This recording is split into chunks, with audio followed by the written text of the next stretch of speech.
The silence in the courtroom was almost suffocating. The sound of Judge Alvaro's gavel echoed like a sentence already decided before it even began. Daniel, my twin brother, stood at the front, impeccably dressed in his dark suit with that air of superiority he always had. I, Lucas, watched from afar, trying to understand how two identical men could be so different. That day, I wasn't just fighting for an inheritance. I was fighting for dignity. The looks in the audience were judgmental. Many knew our family, knew the prestige the Faraz name carried in the city. The judge, an old friend of my late father's, seemed to have forgotten the meaning of the word impartiality. Daniel greeted him with a practiced smile, and I realized right then that the game was already rigged. People weren't coming to watch a trial, but an execution. Mine. Daniel's lawyer began his speech with a firm, melodious voice. He spoke of tradition, stability, and family honor. I listened in silence, feeling the irony in every word. He described Daniel as the pillar that would sustain the Faraz name, while painting me as a lost, irresponsible man, incapable of even taking care of myself. It was a cruel portrait, but painted with just the right colors to convince. My lawyer, younger and more insecure, tried to respond, but the judge barely gave him time. Each of his arguments was interrupted coldly, as if his words were mere noise. I felt the weight of defeat before I even opened my mouth. Daniel looked at me with that half-smile that had always been with me since childhood, the smile of someone who knows they're going to win. As the session progressed, I watched Clara, our 12-year-old sister, sitting in the front row, her hands trembling. She tried to understand why two brothers were fighting in front of strangers. I wanted to protect her, but I no longer knew from whom, from Daniel, from the judge, or from the truth I carried within me, a secret that had been burning within me since our grandmother's last breath.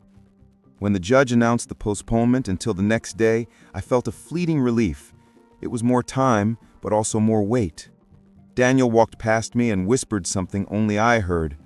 "Brother, you'd better accept your defeat now. Tomorrow the Faraz name will be mine alone." I stared at him but didn't respond. Sometimes, silence is the only weapon left. I left the courthouse feeling the afternoon chill mingle with shame. People murmured my name, some with pity, others with contempt. The small town thrived on stories like mine, and I had just given them a feast. I got in my car and stood there for minutes, watching my reflection in the rearview mirror. I saw my brother, but it wasn't him. It was me, the same on the outside, broken on the inside. Back in the old family home, every painting seemed to be watching me.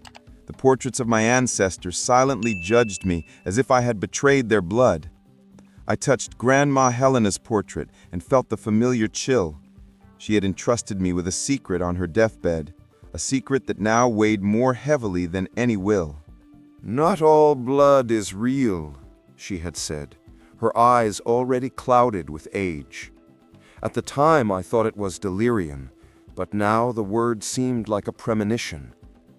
I lay on the couch, exhausted, certain that the next day would not be a trial, but a war, and that I was about to fight with a weapon that could destroy everything. Before falling asleep, I looked out the window and saw Daniel getting out of the judge's father's car.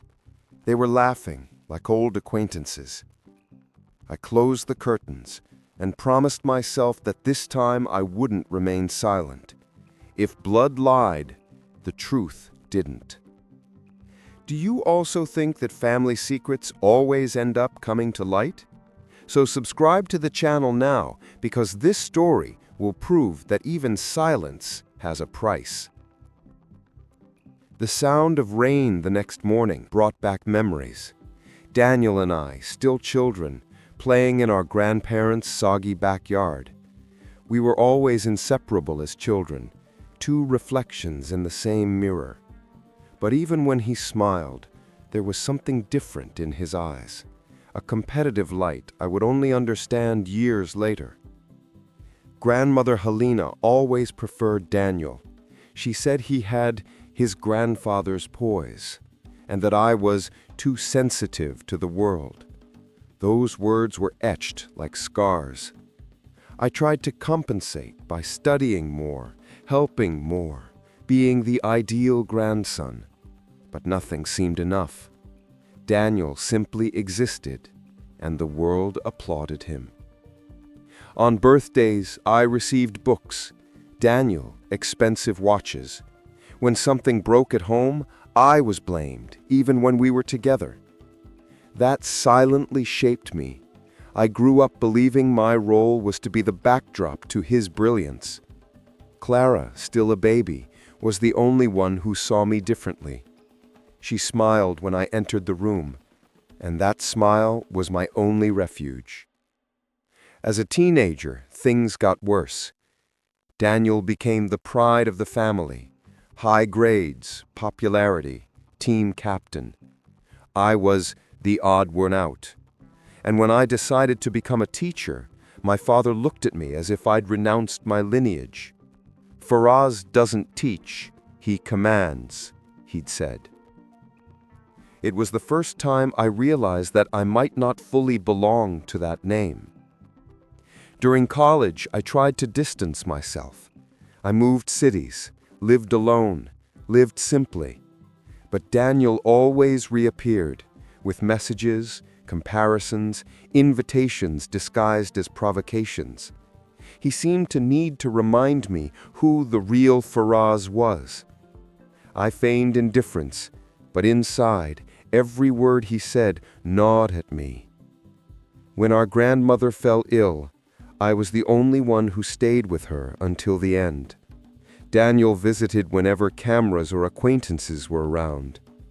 It was on one of those silent nights, amidst the smell of medicine and her shallow breathing, that she told me her secret. Her trembling hands held mine, and she whispered something that froze my blood. "Daniel is not your father's blood." The words came weakly, but sharply. "Daniel is not your father's blood." The words came weakly, but sharply. She made me promise to keep that to myself until the last day of my life.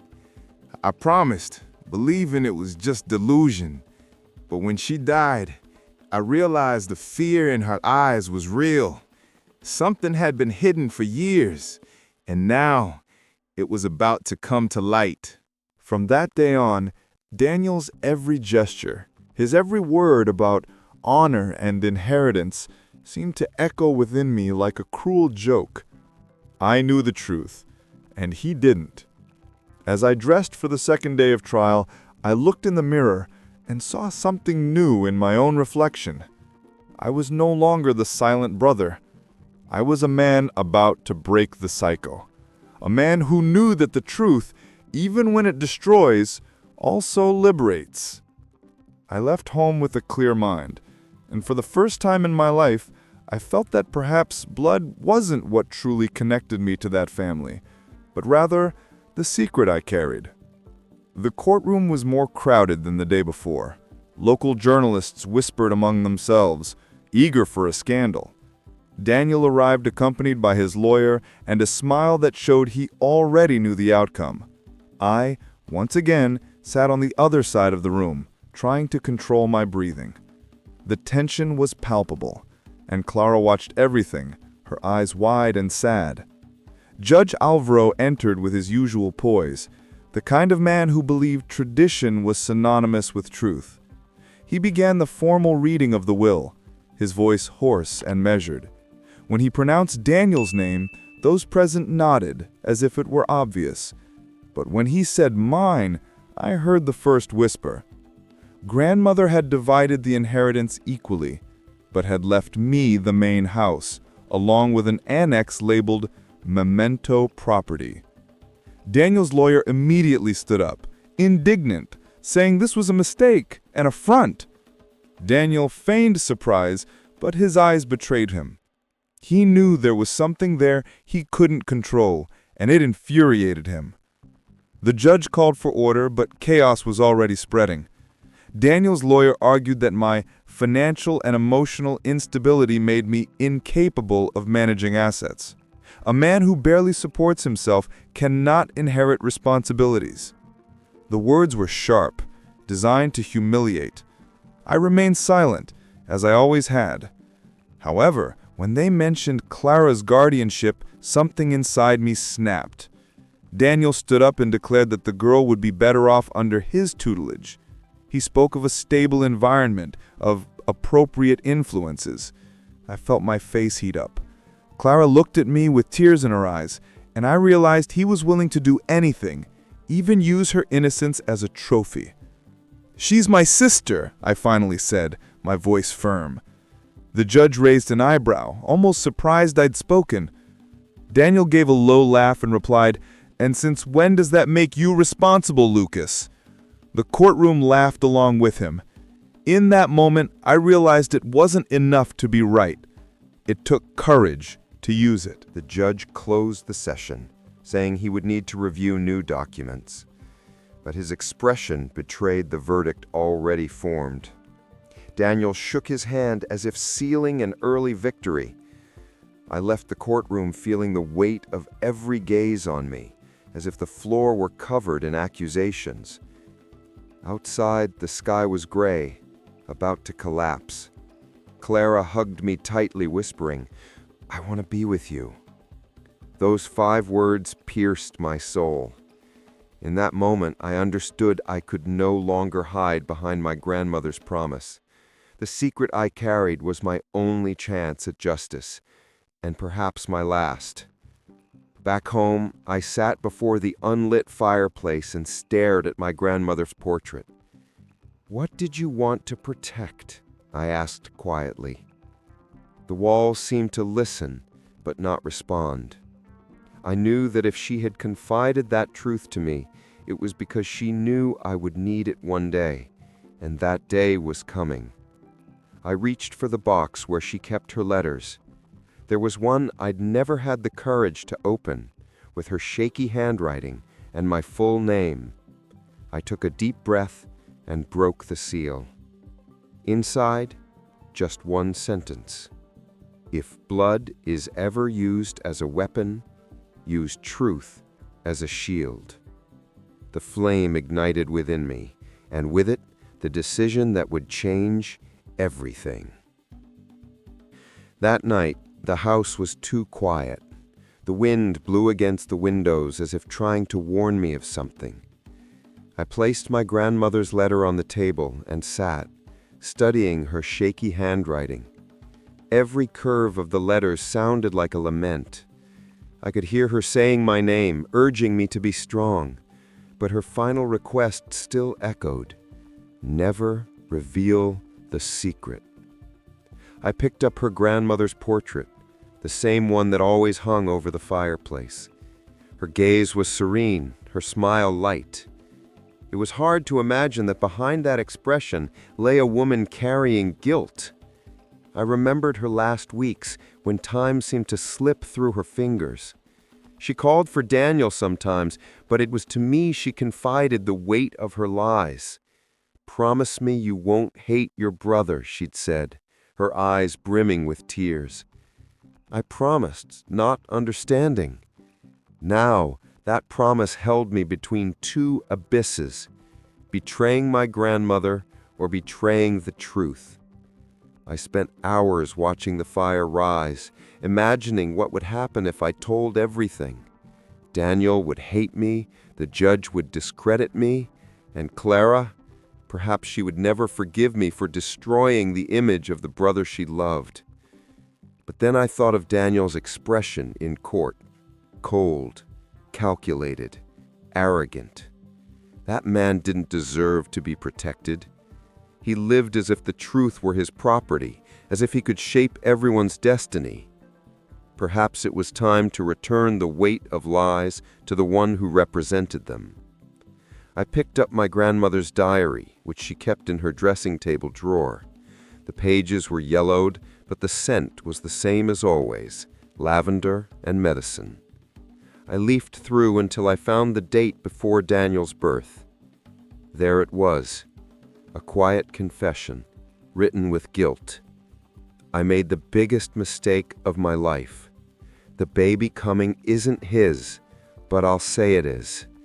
I can't tarnish the Faraz name. The letters trembled, blurred by old tears. I slammed the diary shut. The truth was no longer a rumor. It was a sentence.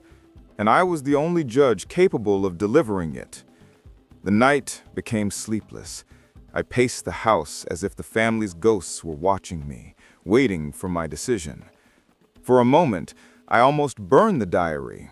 I almost destroyed the evidence to preserve what little peace I had left. But Clara's face came back to me, her fear, her fragile hope. And I realized that if I remained silent, I would be condemning her to the same lie that shaped our childhood. Dawn arrived slowly, the sun cutting through the curtains and illuminating the diary open on the table. The words seemed to glow like a hot iron. I took the document and put it away with the letter. It was time to stop running from the destiny my grandmother had left me. As I closed the front door to go to court again, I heard her voice echo in my mind. "The truth is heavy, Lucas, but lying blood is a curse." And that day, I was ready to carry the weight she never could. The courtroom seemed colder that day, as if the walls had absorbed the tension of the previous trial. Daniel arrived with the triumphant air of someone already writing his own verdict. He greeted the judge with a lingering handshake, and old Alvaro responded with a knowing smile. I watched it all, struggling to remain calm. In my inside jacket pocket, Grandma's diary weighed more than lead. Daniel's lawyer began his opening remarks. He described the perfect brother, hardworking, responsible, a moral example. Every word was a blow disguised as a compliment. "My client is the image of the Faraz name," he said, looking directly at the judge. The audience nodded, as if hearing an absolute truth. I knew this spectacle of virtue had a rotten foundation. When it was my turn, my lawyer stood up, but the judge interrupted him before the third sentence. "Spare the court any emotional speeches," he said, impatiently. The sound of Daniel's laughter echoed through the room. I leaned back in my chair, watching the game being played in the dirtiest way possible. It wasn't a neutral field, and I was the only one playing blindfolded. During the witness testimony, Daniel displayed his usual mask. His every sentence was measured, every gesture calculated. He spoke of me as if I were a dangerous stranger, a man without structure or purpose. "My brother has always had an unstable temperament," he declared. The judge wrote down every word as if it were fact. The audience murmured in approval. I remained silent. Sometimes silence weighs more than any defense. I watched Clara, sitting in the front row, staring at me. There was fear in her eyes, but also trust. It was as if she knew I was about to do something that would change everything. That gave me the strength to resist the urge to stand up and scream. Daniel's lawyer then produced documents, statements, old letters, even bills, to prove I was financially reckless. "How can you trust someone like that with the inheritance and custody of a child?" he asked. The words echoed through the courtroom like gavels. The judge simply nodded, approving the charade. I felt my blood boil, but I took a deep breath. Anger was the trap they wanted me to fall into. When the judge asked if I had anything to say, I stood. "Not yet, Your Honor, but I have something that needs to be said, and it will be said at the right time." The courtroom fell silent. Daniel frowned, surprised for the first time. He had always believed I wouldn't have the courage to face him. The doubt on his face was the first sign that something was beginning to change. The session concluded with the promise of a decision soon. As everyone filed out, Daniel approached me and placed his hand on my shoulder. "You should have learned to lose, Lucas. It's your role." I looked at him calmly and simply replied, "The winner isn't always the one who holds the truth."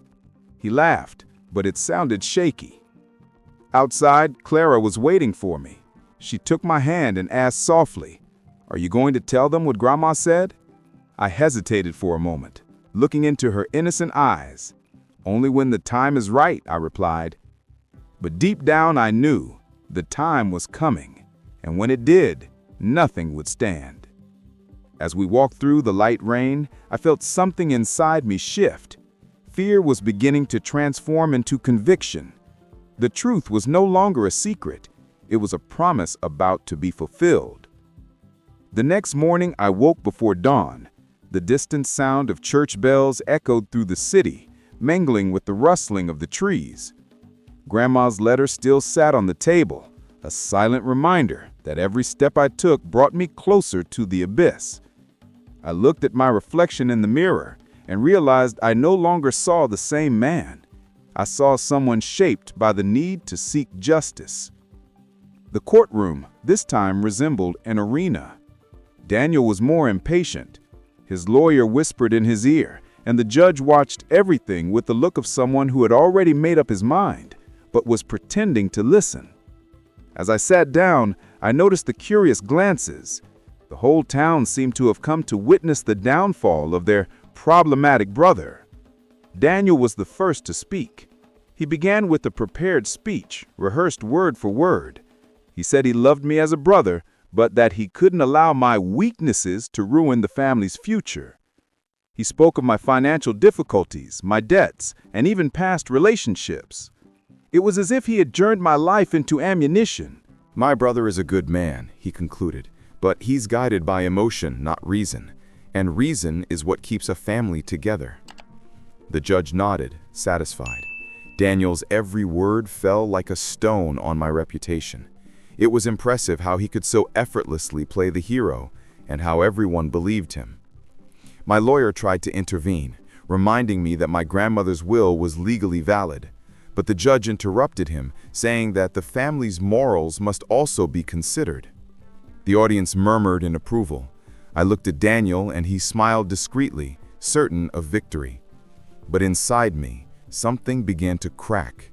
Fear, perhaps. It was then that I decided to speak. I stood up, asking permission to testify. The judge was reluctant, but he allowed it. I walked to the center of the courtroom and took a deep breath. All my life, I've been treated like I was this family's mistake, I began. But what you don't know is that the mistake was never mine. A murmur began to spread, and Daniel paled. I continued. My grandmother made me promise to keep a secret about the true blood that runs in this family. The judge banged his gavel, demanding silence. Daniel stood up nervously, trying to interrupt. "Lucas, stop now!" But I didn't. "I won't reveal everything today, Your Honor, but know this. When I speak, nothing said here will stand." The courtroom fell completely silent.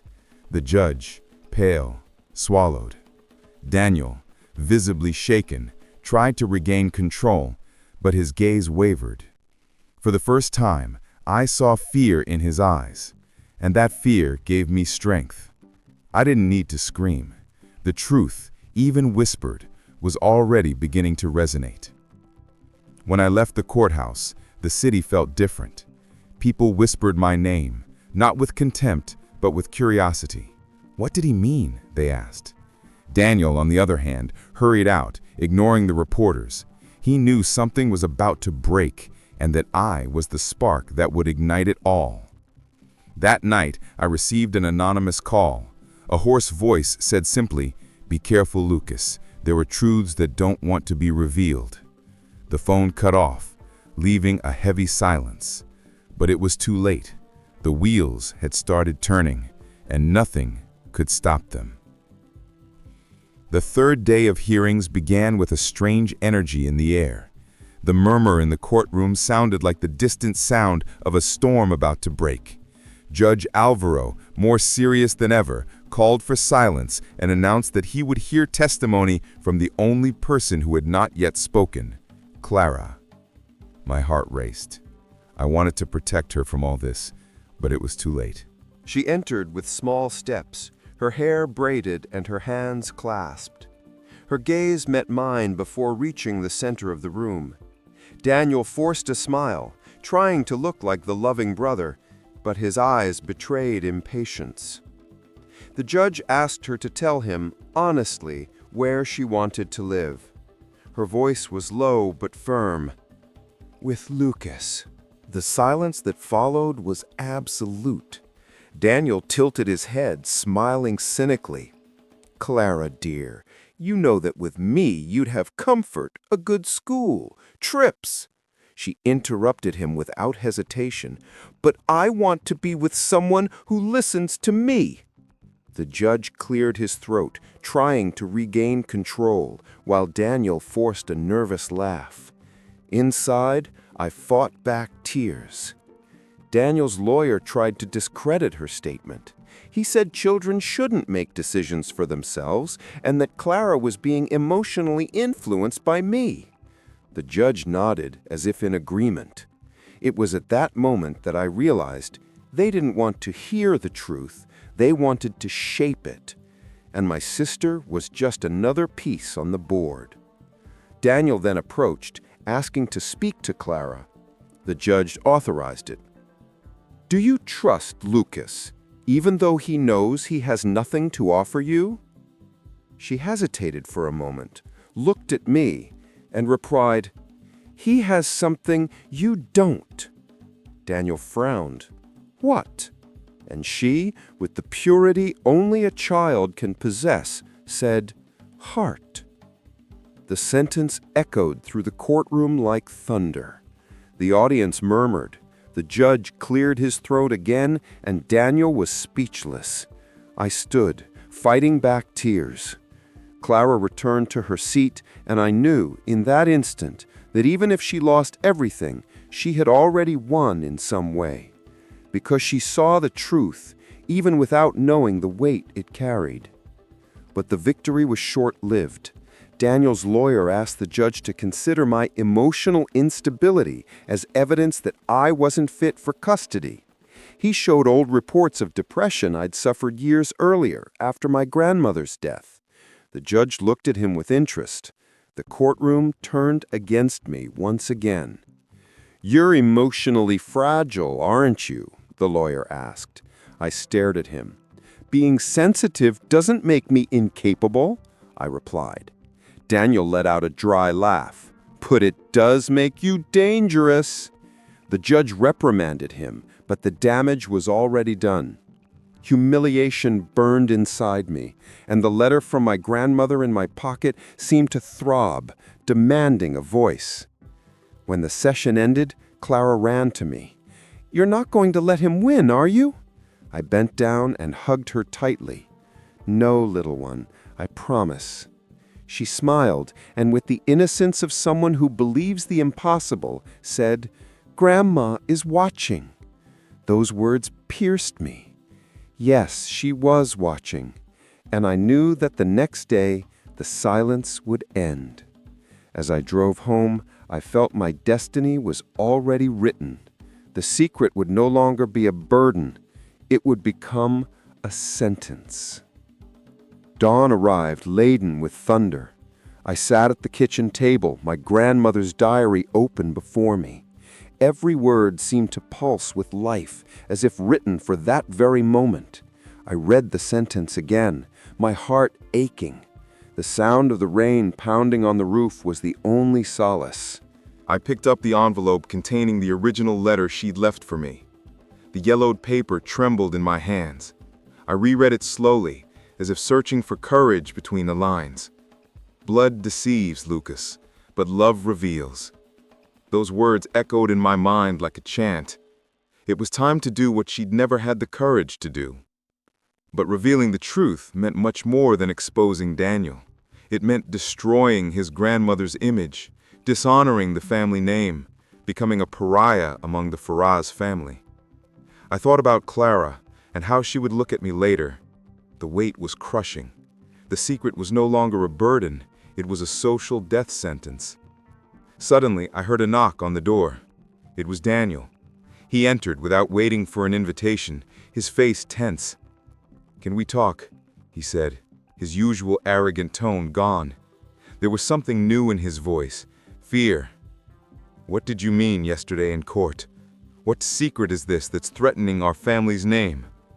I stared at him silently. "The same one you carry without knowing it." He frowned. "What are you implying, Lucas? That I—" His voice trailed off. That you're not a Faraz? I added. Daniel paled. You're lying. I took the diary from my pocket and placed it on the table. He glanced at it hesitantly, then opened it. As he read, his face changed from disbelief to horror. No, that's fake. You made it up, he shouted, throwing the diary to the floor. It's not, Daniel. It's in her handwriting. You can deny the paper, but you can't deny the blood. He was breathing heavily, his hands trembling. For an instant, I saw the boy he'd been, confused, vulnerable, trying to understand where it all came down to. Why would she do that? He asked, almost in a whisper. Because she loved you more than she loved the truth. He recoiled, shocked. And you think that makes you better? You're going to destroy our family name? No, I said. You already did that when you turned blood into a trophy. Daniel slammed the door shut, the echo of the impact vibrating against the walls of the house. I knew there was no turning back from that moment. He would try to stop me, perhaps in every way possible, but I could no longer back down. The truth had been spoken aloud, and once spoken, it never goes back to sleep. I sat back down, panting, and looked at the diary lying on the floor. The pages were moving in the wind, open right to Grandma's last entry. One day, the blood that lied will take its toll. I closed my eyes. The price was already being exacted, and the court would be the final payment. The morning dawned gray, and the mirror revealed a face I barely recognized. My eyes were sunken, scarred by sleepless nights. On the table, my grandmother's diary lay open, along with the original letter, proof of a truth no one was prepared to hear. I touched the paper carefully, feeling the weight of the words. That day, I would choose between silence and ruin. As I was drinking coffee, I heard footsteps outside. It was Clara, still in her pajamas, looking frightened. Daniel came here in the early hours of the morning, she said. He was yelling outside. My heart raced. What did he say? I asked. That you'll regret it, that Grandma lied. I sighed. Daniel had already crossed the line between despair and threat. Before leaving, I grabbed the diary, the envelope, and the napkin my grandmother used as a bookmark, the same one where she'd written the date it all began. 3 pieces of paper that could destroy an entire story. I put them all in my inside jacket pocket, and when I looked in the mirror, I realized I didn't look like a teacher or a brother. I looked like someone about to burn down a dynasty. The courtroom was packed. Journalists crowded in their seats, waiting for the scandal to erupt. Daniel looked different. His suit was impeccable, but his face was pale, and the circles were deep under his eyes. He looked at me with anger, but also with fear. He knew I was no longer the quiet brother. The judge entered, and the silence fell like a veil. Let's hear the closing statements, the judge said, adjusting his glasses. Daniel stood first, his voice trembling slightly. He spoke about legacy, about the duty to preserve the Faraz family's honor. He spoke like a man trying to convince not the court, but himself. Every word was an appeal to the past, to the image of purity he now knew to be false. When my turn came, I stood up slowly. My heart pounded with the rhythm of memories. All my life, I've been taught that family is blood, but today I learned that blood can lie. The judge looked up curiously. Daniel stood still. There's a truth my grandmother tried to protect, and one that I can no longer carry alone. The judge urged caution, but I pressed on. The Faraz name is not what it seems. The blood that sustains that name has been tainted from the beginning. Daniel stood up abruptly, shouting, "Lies! He's lying!" The judge banged his gavel, demanding order, but disorder had already ensued. I took the envelope from my pocket and placed it on the table. "What's in there?" the judge asked. "The truth," I replied. "My grandmother's diary and confession." The audience held their breath. Daniel went white. She wrote with her own hand that she committed filiation fraud, that her son wasn't my father's. The silence was absolute. Even the sound of the rain outside seemed to stop. The judge held out his hand. "Bring this here." I walked to the counter and handed him the envelope. When he opened it, his hands trembled. His eyes scanned the pages slowly. The air in the courtroom grew thick, almost unbreathable. The old judge, defender of lineage and pure blood, paled. In that instant, I realized he understood everything. Fraudulent parentage, the judge murmured, unable to hide his shock. Those two words, the same ones my grandmother had made me promise never to utter, now echoed throughout the room. Daniel staggered, leaning against the table, and in that instant the battle ceased to be over property. It was a war for the entire family's identity. The courtroom descended into chaos. People rose to their feet, journalists shouted questions, and Daniel tried futilely to regain control. "This is fake! He forged everything!" he yelled, his voice trembling. The judge, still pale, called for silence. "Mr. Ferraz, do you have any proof that the document is fake?" Daniel hesitated, and that brief silence was the confession no one needed to hear. My lawyer, previously hesitant, now spoke confidently.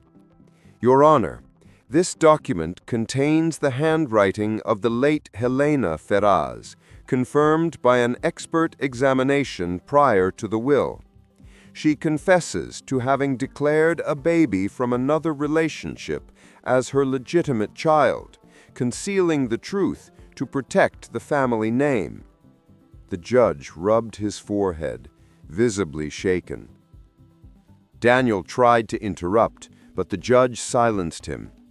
"Mr. Daniel, is it true that you were registered as the legitimate son of Mr. Augusto Ferraz?" Daniel stammered, "Yes, but now we have proof that you are not biologically heir to that lineage." The murmur in the courtroom turned into a roar. "This is absurd!" Daniel shouted, turning to me. "You destroyed our family!" I stared at him silently.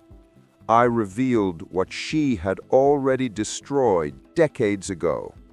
He pushed me away, and the security guard intervened. The judge, weary, banged his gavel. "Session adjourned. The courtroom vacated immediately." But no one moved. The truth had exploded there, and everyone wanted to see the ashes.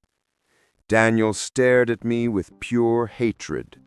"You think you won? Now everyone will hate you." I took a deep breath. "Maybe, but at least they'll hate me for telling the truth." He recoiled, anger mixed with pain. For the first time, I saw the broken man beneath his arrogant brother, the boy who grew up believing a lie. Backstage, the judge asked to see me privately. The room was silent, only the ticking of an antique clock filling the space. "Do you understand what you have done, young man?" he asked, not looking at me.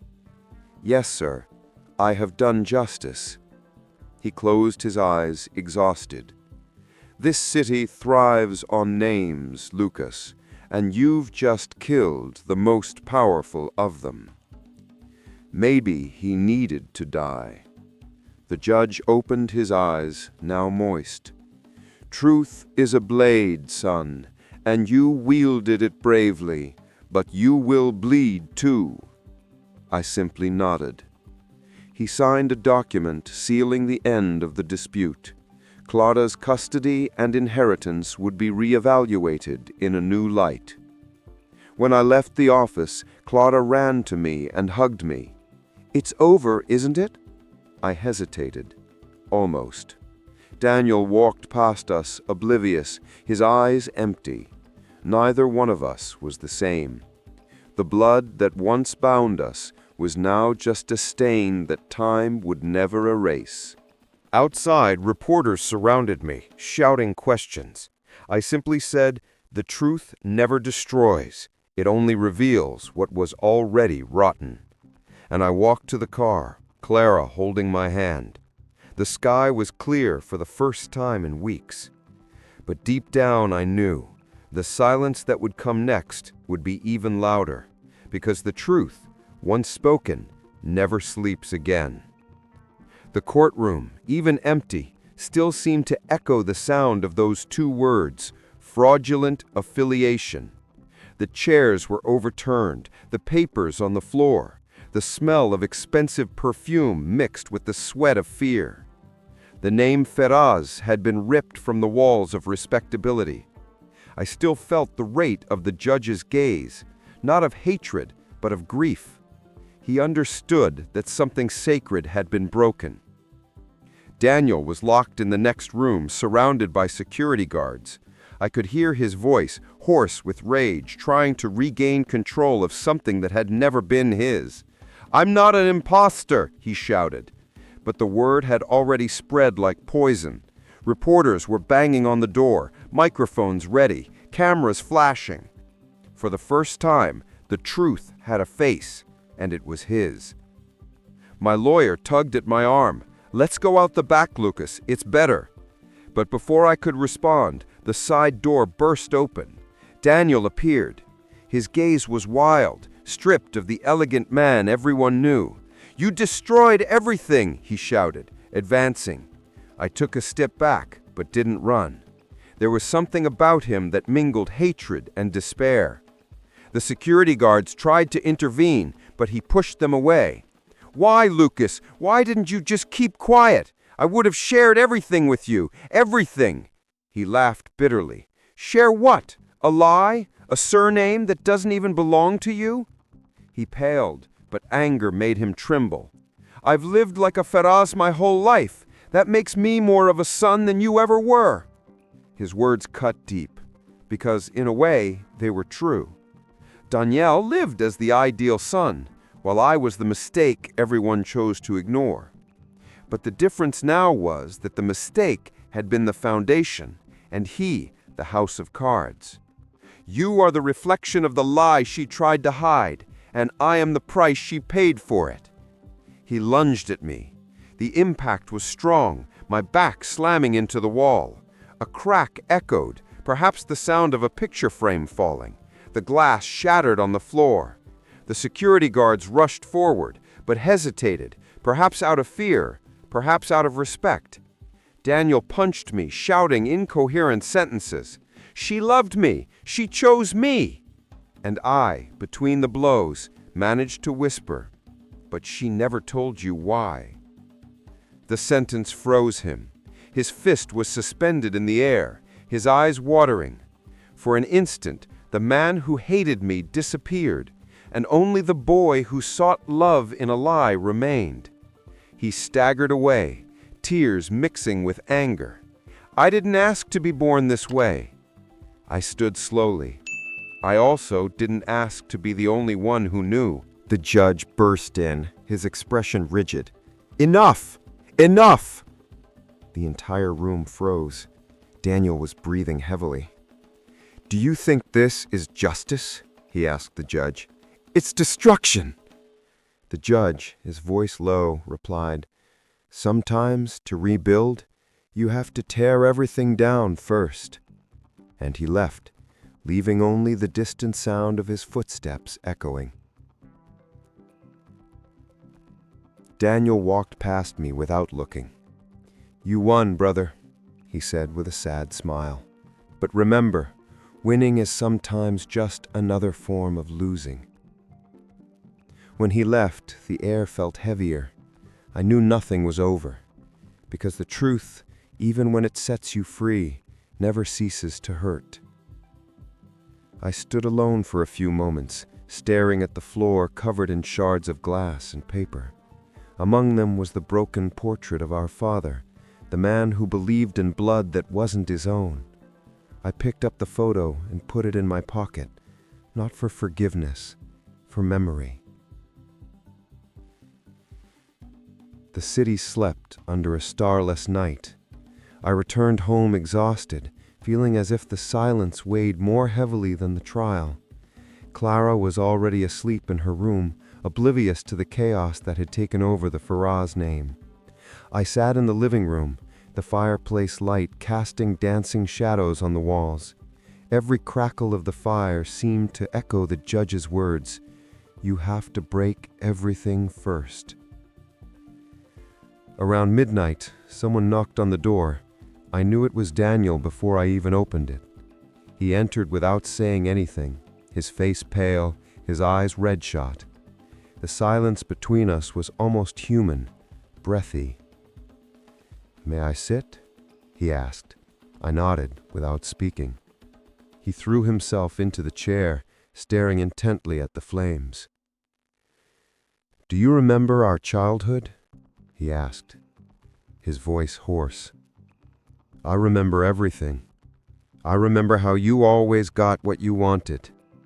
He laughed humorlessly. "And you think it was easy, living a life that wasn't mine, being loved by a father who wasn't mine, and hated by a brother who was?" The pain in his words took me by surprise. "I never hated you, Daniel. I only hated what the world saw in you and never saw in me." He looked at me, for the first time, without arrogance. "So now we are equal. The world no longer sees me. It only sees the lie." We were silent for long seconds. The fire crackled. The ashes accumulated, like our history. "I thought about leaving," he said. "Disappear. Let the Faraz name die with me." I shook my head. "You don't have to disappear. You just have to stop pretending." He smiled bitterly. "Pretending is all I know how to do, Lucas." I went to the bookshelf and grabbed my grandmother's diary. I placed it on the table between us. "This destroyed our family, but it's also the only thing that can free us." He looked at the book, but didn't touch it. "Free? Do you think you can free yourself from something that's already in your blood?" "Maybe not the blood, but the lie, yes." He took a deep breath. "What if I ask you to burn this? Pretend nothing happened?" I remained silent. For a moment, I considered it. Burn it all. Erase the evidence. Rewrite the past. But it was too late. "You can't burn what's already set us on fire inside," I replied. Daniel got up and went to the window. The rain was beginning to fall outside. "So it's over," he said. "No," I replied. "Now it begins." He looked at me with a mixture of pain and respect. "You're more Faraz than I ever was." I gave a half smile. Maybe that's why I had to destroy the name, to understand what it meant. He left without saying goodbye. I watched the drops running down the window. Outside, the sound of the rain drowned out everything, except the echo of a silent goodbye. For the first time, I felt no anger, just an immense emptiness, as if the name Faraz had finally been buried, and along with it, a part of me. The courtroom dawned in silence. There was no longer an audience, no reporters, just the empty seats and the distant echo of the words that changed everything. Fraudulent affiliation. Judge Alvaro entered, his eyes sunken, and his expression as if he had aged a decade in 2 days. The entire town waited for what he would say, and in a way, also feared it. Daniel arrived late. His suit was still expensive, but the man inside was undone. The dark circles under his eyes, the unfocused gaze, the stubble on his face. I watched him enter, and for the first time I felt sorry for him. Not because he had lost, but because he had never truly belonged to what he stood for. The judge cleared his throat and began reading the verdict. The evidence presented is irrefutable. The court recognizes the fraudulent filiation, and therefore Mr. Daniel Ferraz loses his right of succession. The words came slowly, but each one felt like a blow. Daniel lowered his head. Custody of the minor, Clara Ferraz, will be granted to Mr. Lucas Ferraz, based on proof of emotional bond and suitability. The silence that followed was heavy. No celebration, no immediate relief. Just the sound of the judge's pen signing the document, sealing the fate of a family that had lived on the strength of a name. I took a deep breath. The weight crushing my chest seemed to dissolve, but only to give way to another, that of loss. Daniel stood up slowly. "So that's it?" he asked hoarsely. The judge didn't answer. "Is it over?" he persisted. "It's over," he said, his tone weary and regretful. Daniel looked at me. "You won, brother." I shook my head. "No one won here." He smiled sadly. "But someone always pays." He left the courtroom without looking back. The sound of his footsteps echoed like a farewell. Clara ran to me and hugged me tightly. "Can we go home now?" she asked. "We can, little one." She smiled, and for the first time in a long time, that smile felt clean, free of the shadow that had always loomed over us. The judge approached me when the courtroom emptied. "You know what you did, don't you?" he said. "I do, Your Honor." He nodded. "Justice has been served, but don't confuse justice with peace." I remained silent. "You freed your family from the lie, but now you must learn to live with its echoes." I simply thanked him, knowing he was right. Outside, the sun peeked through the clouds.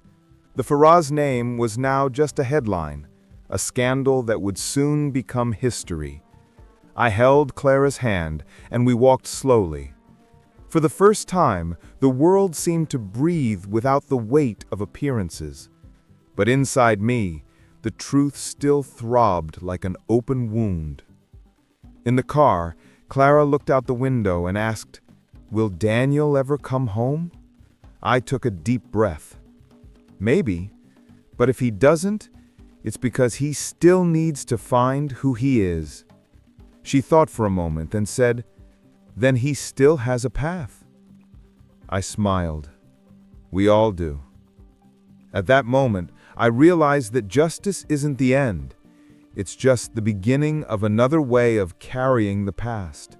And ours, however stained, had finally stopped lying. The following days were slow. The house, once filled with voices, now felt like a sanctuary of silence. Clara had slowly started smiling again, decorating the garden and laughing at her own drawings. I watched from afar, trying to believe it had all been worth it. But the weight of truth is treacherous. It liberates, yes, but it also isolates. The town saw me as the man who destroyed the region's most respected family name. At the market, the glances were discreet but judgmental. No one said anything, but everyone knew.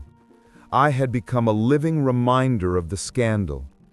Sometimes I felt like even the walls of the house whispered the name I'd tried to erase. Ferraz. Daniel disappeared. No phone call, no news. His lawyer withdrew from the case. They said he'd left town, sold his car, and planned to start over somewhere else.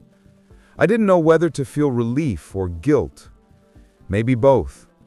He was my mirror, and now the reflection was gone. One afternoon, I received a letter with no return address. Inside, only an old photograph, the two of us, still boys, hugging in front of our grandmother's house. On the back, a handwritten sentence. "You destroyed what I had left, but perhaps you freed me." I kept the photo between the pages of my grandmother's diary, without tears, without anger, just silence. Clara, curious, asked, "Is this Daniel's?" I nodded. "Is he okay?" she insisted. "I hope so." And I realized it was true. For the first time, I truly hoped he was okay, because his pain was also a legacy of the lie that created us. Days turned into weeks, and the scandal slowly faded. The Faraz surname lost its luster, but the house regained its lightness. I started teaching again, and Clara returned to school. At night, we told stories that were no longer burdened with guilt. Stories of new beginnings, of forgiveness. One night, I found Clara sitting on the stairs, looking at her grandmother's portrait. "Do you think she's sad about what happened?" she asked. "No," I replied. "I think she's finally at rest." Clara smiled and returned to her room. I stood there, looking at the face of the woman who had entrusted me with her burden and her redemption. I lit the fireplace and opened the diary one last time. The yellowed pages now seemed calm, as if the words had fulfilled their destiny. I closed the book and put it in a box, along with the letter, the photo, and her ring. The past finally had a place, and it wasn't inside me anymore. Before going to sleep, I looked out the window and saw the moonlight reflecting off the gate. The family crest, already rusted, still bore the name Faraz. I thought about ripping him out, but I decided against it. Not out of pride, but because he was now just scrap metal. No power, no lies, no fear. And in that moment, I realized the truth doesn't destroy families. It rebuilds them the right way. Painful, imperfect, and ultimately true. Time passed like a silent breath. 2 months after the verdict, the city seemed to have swallowed the scandal. The newspapers were already reporting on other cases, other families. The house, once full of shadows, now smelled of warm bread and flowers. Clara sang in the backyard, and her every laugh was healing. But inside me, the silence of Daniel's absence still lingered like an echo. One cloudy afternoon, the mailman arrived, a small, yellowed envelope with no return address. The handwriting, however, made me freeze. It was hers, her grandmother's. My heart raced, my hands trembled as I touched the paper. I opened it carefully, fearing that time would disintegrate it. Inside, only one sheet, written in faded ink and with the same elegant precision I would recognize anywhere in the world. "If you are reading this, my boy, it is because blood spoke louder than fear." The first sentence took my breath away. I continued reading, my eyes blurry. I knew the secret would one day come to light, and I knew you would be the only one with the courage to free our family from it. What I didn't tell you is that there's something that never belonged to either me or him. The words became denser with each line. Daniel is not your father's son, but he is not simply the result of a mistake. He is the son of a love I could not live. The man I loved died before he knew I was pregnant, and I, weak, let fear decide for me. Your father accepted the boy as his, and I let him believe it. I sat down slowly, the paper trembling between my fingers. The tears came silently. For the first time, I understood. Grandma wasn't just a keeper of a secret, she was its prisoner.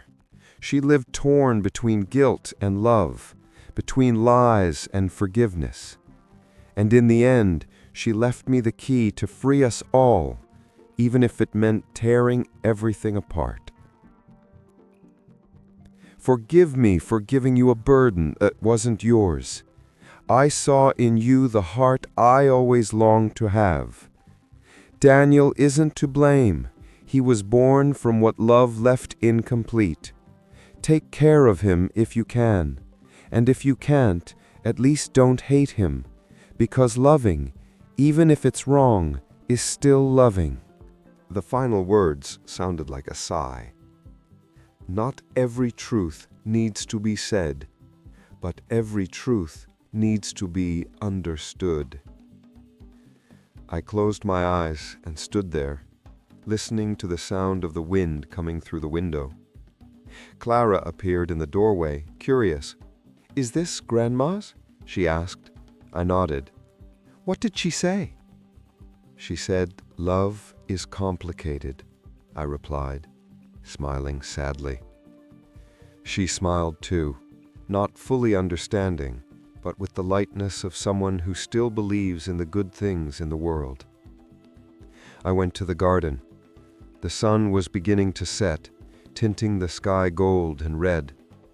I dug a small hole near the roses my grandmother grew and buried the letter along with the diary. "Rest now," I murmured. "The Faraz name is finally at peace." Clara approached and placed a flower on the ground. "Can she sleep now?" she asked. "Yes, now." That night I sat on the porch and looked at the gate where the coat of arms still gleamed in the moonlight. For the first time, I felt neither anger nor pride, only gratitude. The silence was no longer heavy, it was rest. I picked up the portrait of my grandmother, now unframed, and placed it on the table. "You were right, Grandma. Blood lies, but love doesn't."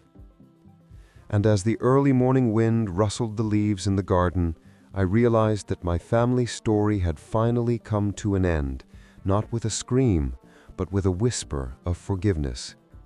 The truth destroyed us, but it was also she who, in the end, saved us. Not all blood speaks the truth, but if you believe that the truth always finds a way to appear, leave a like and subscribe to the channel, because here every story shows that justice can hurt, but it is the only path to freedom.